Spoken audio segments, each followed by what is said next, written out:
Exercise 1.1 question number 4 इसमें लिखा है use Euclid's division lemma. Euclid's division lemma का यूज कीजिए टू शो दैट, यह पता लगाने के लिए, the square of any positive integer, कि किसी भी पॉजिटिव इंटीजर का स्क्वायर, मतलब अगर हम किसी पॉजिटिव इंटीजर का क्या करते हैं स्क्वायर, मतलब power 2, is either of the form 3m और 3m+1, मतलब अगर आप स्क्वायर करते हो तो वो या तो 3m के फॉर्म में आएगा या फिर 3m+1 के फॉर्म में आए, ऐसा प्रूव करो।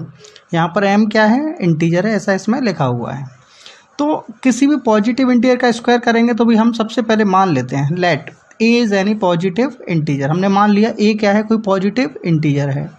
एंड अगर पहले वाला क्वेश्चन अगर आपको याद हो तो यहाँ पर देखो ये BQ+R वाले फॉर्म जैसा दिख रहा है, तो इसका मतलब B की वैल्यू लगभग क्या हो सकती है 3। B यहाँ पे क्या दिख रहा है 3, तो एंड B इक्वल्स टू हम क्या लिख सकते हैं 3 लिख सकते हैं। ऐसा क्यों कर रहे हैं अभी आपको समझ आ जाएगा।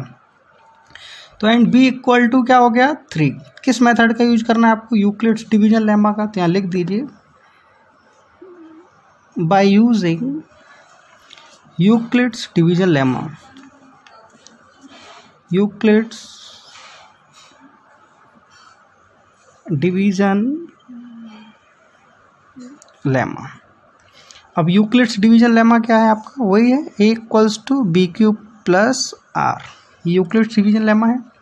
R की कंडीशन आप सभी को पता है कि R की वैल्यू 0 से greater and equal but less than B, क्योंकि B से हम डिवाइड देते हैं, जिस नंबर से डिवाइड देते हैं उससे हमेशा रिमाइंडर कैसा होता है छोटा, तो ये सभी को पता है।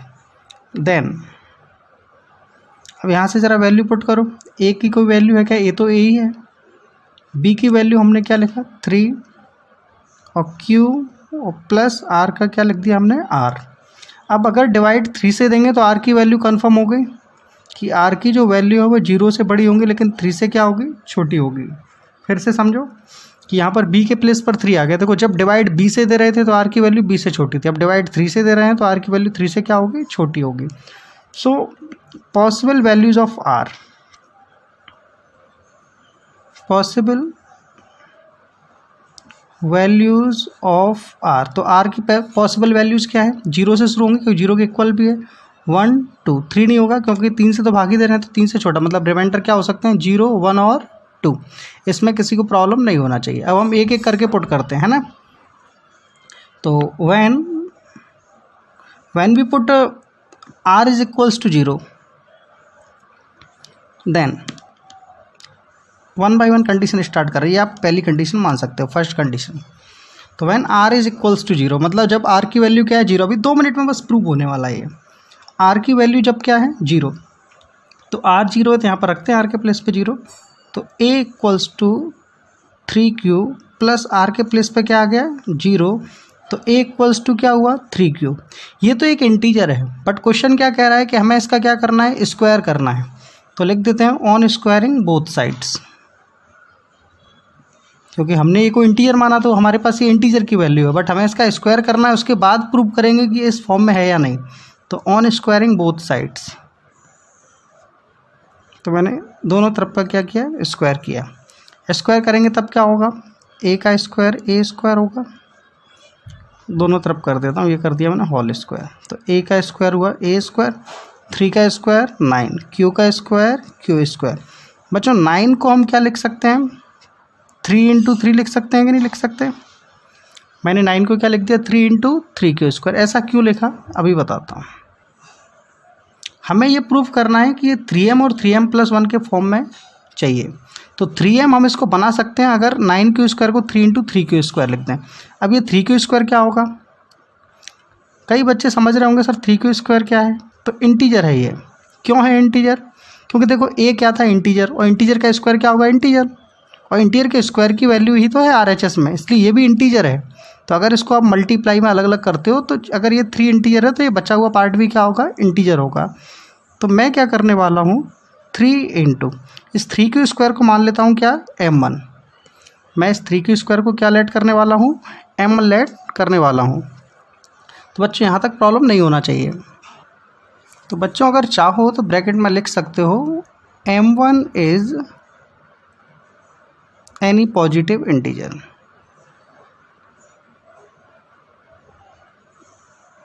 है ना।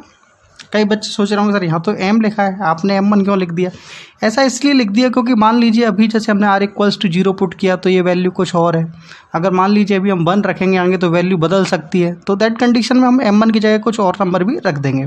तभी आप इसको इतना समझ लीजिए, उसके बाद आगे चलते हैं। तो इस क्वेश्चन में लिखा था कि किसी भी पॉजिटिव इंटीजर का जो स्क्वायर होता है वो 3m और 3m+1 के फॉर्म में होता है। तो किसी भी पॉजिटिव इंटीजर के लिए हमने सबसे पहले पॉजिटिव इंटीजर मान लिया कि let a is any positive integer. अब वो 3m या 3m+1 की फॉर्म में, तो भाई इसका मतलब यहाँ डिवाइड 3 से दे रहे हैं, तो b की वैल्यू क्या है? 3 हो गई। लिखा था यूक्लिड डिवीजन लेमा का यूज कीजिए, तो लिख दिया by using Euclid's division lemma. क्या है lemma? a equals to B Q plus R. R की कंडीशन जानते हैं, r is greater than and equal to 0 but less than b। Then a equals to b की value 3 है, 3q plus R. r की value क्या होगी? जब b के प्लेस पर 3 है तो r की वैल्यू क्या होगी? यहाँ b के प्लेस पर 3 आ गया, r is greater than and equal to 0 but less than 3। इसका मतलब पॉसिबल वैल्यू क्या हुई? 0 से स्टार्ट होंगी, 0 1, 3 से छोटी मतलब 2। तो ये r की वैल्यूज़ है। अब हम r की वैल्यूज़ को 1 बाई 1 इसमें क्या करेंगे? पुट करेंगे। तो सबसे पहले इसमें क्या आ रहा है? 0। तो मैंने पुट किया when r is equals to 0, तो r के प्लेस पे 0 रखा तो a equal to 3q plus 0 हो गया। अब 0 को ऐड करने से कोई फ़र्क ही नहीं पड़ता नंबर पर, तो a इक्वल्स टू 3q का आपका क्या आ गया? 3q। अब हमें स्क्वायर करना पड़ेगा क्योंकि कह रहा है कि पॉजिटिव इंटीजर का स्क्वायर है वो हमें 3m के फॉर्म में चाहिए, तो हमने ऑन स्क्वायरिंग बोथ साइड्स लिखा। तो a स्क्वायर हो गया, 3q का स्क्वायर लिख दिया था, a स्क्वायर 3 का स्क्वायर 9q का स्क्वायर q स्क्वायर हो गया, a स्क्वायर का a स्क्वायर।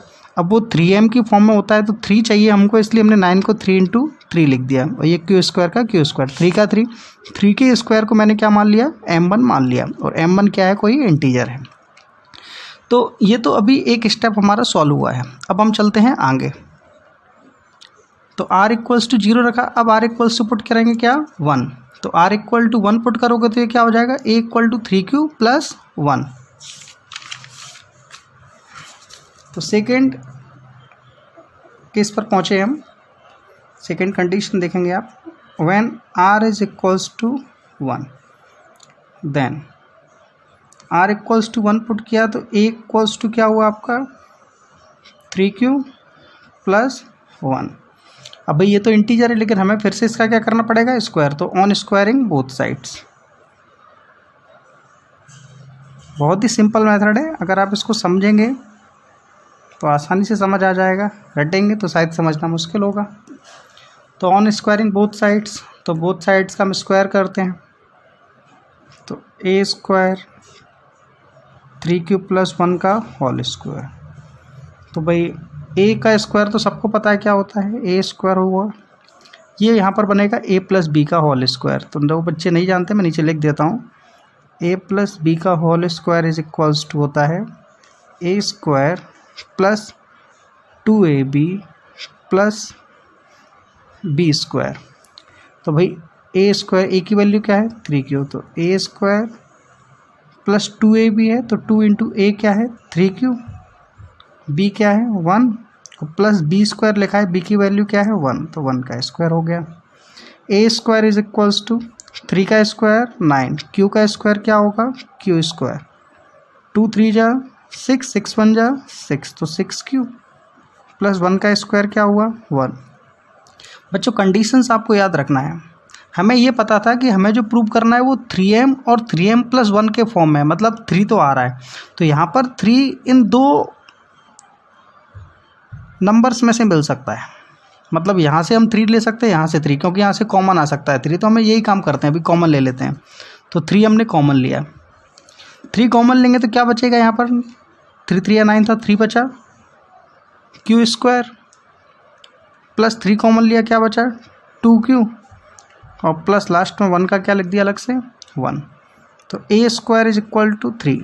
इस पूरे नंबर को जो बचा हुआ है ब्रैकेट में लिखा हुआ है, इस पूरे नंबर को हम क्या लिख देते हैं? m2, क्योंकि ये पूरा का पूरा कहीं ना कहीं कोई इंटीजर ही होगा।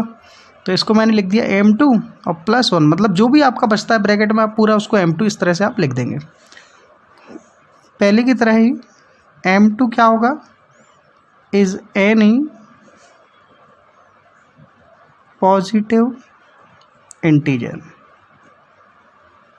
आगे चलते हैं। ये दूसरे नंबर का काम हो गया। जब r इक्वल्स टू 1 पुट किया, क्योंकि 3 से डिवाइड देने पर रिमाइंडर 3 बच रहे थे, 0, 1 और 2, तो 0 पुट कर दिया, 1 कर दिया, अब नंबर किसका है 2 का, तो थर्ड केस पर पहुंच गए। When r equals to 2 then, अगर r की वैल्यू 2 है तब क्या होगा, a is equals to 3q plus 2 हो जाएगा।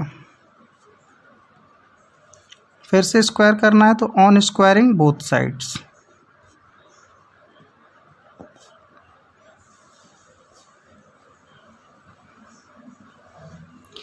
बोथ साइड्स का स्क्वायर करेंगे तो a स्क्वायर इधर 3q प्लस 2 का होल स्क्वायर, तो बच्चों a का स्क्वायर तो a स्क्वायर हो गया आपका, यहाँ फिर से a प्लस b का होल स्क्वायर, क्या था अभी लिखा था हमने a स्क्वायर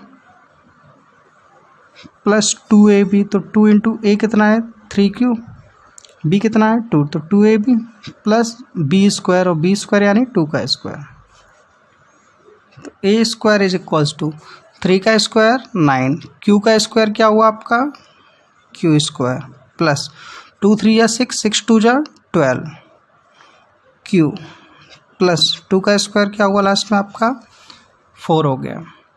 अब बच्चों इस स्टेप को देखो ज़रा ध्यान से, तो मैं इसे नेक्स्ट पेज पर करता हूँ जिससे समझ में आसानी से आए, तो मैं इसे पहले नोट कर देता हूँ। तो a स्क्वायर इक्वल्स टू लिखा है 9q square plus 12q plus 4, 12q plus 4। अब जरा इसे देखिए ध्यान से, अब प्रॉब्लम यहाँ ये आ रही है कि सर 3 कैसे कॉमन आए, इससे पहले स्टेप्स में ऐसा नहीं था। जैसे यहाँ पर 9 में से 3 आ सकता है बाहर, 12 में से भी आ सकता है, 3 इंटू 4 लिख सकते हैं, 4 में से 3 आ सकता है, क्या आ सकता है, आ सकता है। कैसे आएगा ज़रा देखें, 9q स्क्वायर प्लस 12q, मैं 4 को लिख सकता हूँ 3 प्लस 1, मैं 4 को क्या लिख सकता हूँ 3 प्लस 1, क्योंकि 3 कॉमन चला जाएगा, 1 रिमाइंडर बच जाएगा। तो a square is equal to, तो यहाँ पर 3 लेंगे हम कॉमन, किस में से आएगा 3 कॉमन, यहाँ तक ये तीनों नंबर्स में से, तो 9q स्क्वायर में से 3 कॉमन लिया, क्या बचा 3q स्क्वायर, 12 में से 3 जाएगा, 3 4 से 12, 4 बचा, और ये q, 3 1 जा 3, क्या बचा यहाँ पर 1, और लास्ट में प्लस 1 का plus 1। a square is equals to 3, इसको नाम क्या दे देता हूँ m3 प्लस 1, ये आ गया आपका। तो बच्चों यहाँ पर हमने एक चीज़ नोटिस की थी कि मैंने जो m1 m2 m3 लिखे थे अभी आपके सामने, m1 m2 एंड m3, ये क्या थे, m1 m2 m3 are some positive integers. मैंने क्या लिखा था इन सभी को, ये सभी पॉजिटिव इंटीजर्स हैं।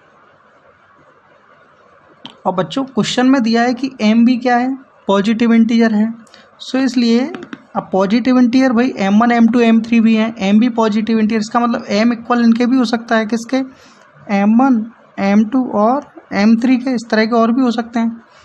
तो m की वैल्यू में m1 m2 m3 आ सकता है। तो इसका मतलब ये हुआ कि हमने जो m1 m2 m3 लिखे थे, मैं उनकी जगह क्या लिख सकता हूँ, m भी लिख सकता हूँ। सो इसलिए जो पॉजिटिव इंटीजर हमारा क्या था, a था, तो जो a का स्क्वायर है, तो सबसे पहले देखो जरा a स्क्वायर की वैल्यू क्या थी, सबसे पहले बच्चों a स्क्वायर की वैल्यू थी 3 इंटू m1, तो मैं इस m1 की जगह क्या लिखता हूँ, m लिखता हूँ, तो आ गया क्या 3m।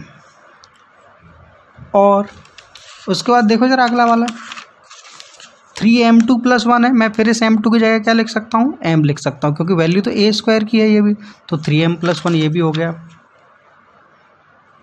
अब जरा बच्चों इसे देखो, तो m3 की जगह m लिखोगे तो यही मिलेगा हमको 3m प्लस 1, तो a स्क्वायर की वैल्यू या तो 3m है या 3m प्लस 1, इसके अतिरिक्त कुछ नहीं है, क्योंकि देखो m3 को भी हटाओगे, इसकी जगह m लिखोगे तो ये भी क्या आएगा 3m प्लस 1, तो बार बार एक ही चीज़ को लिखने की ज़रूरत नहीं है।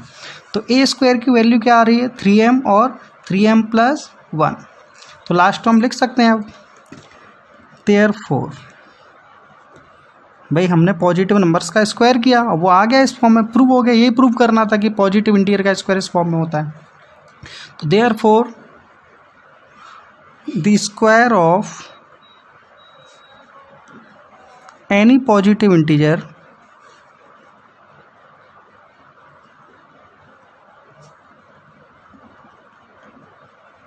is either of the form of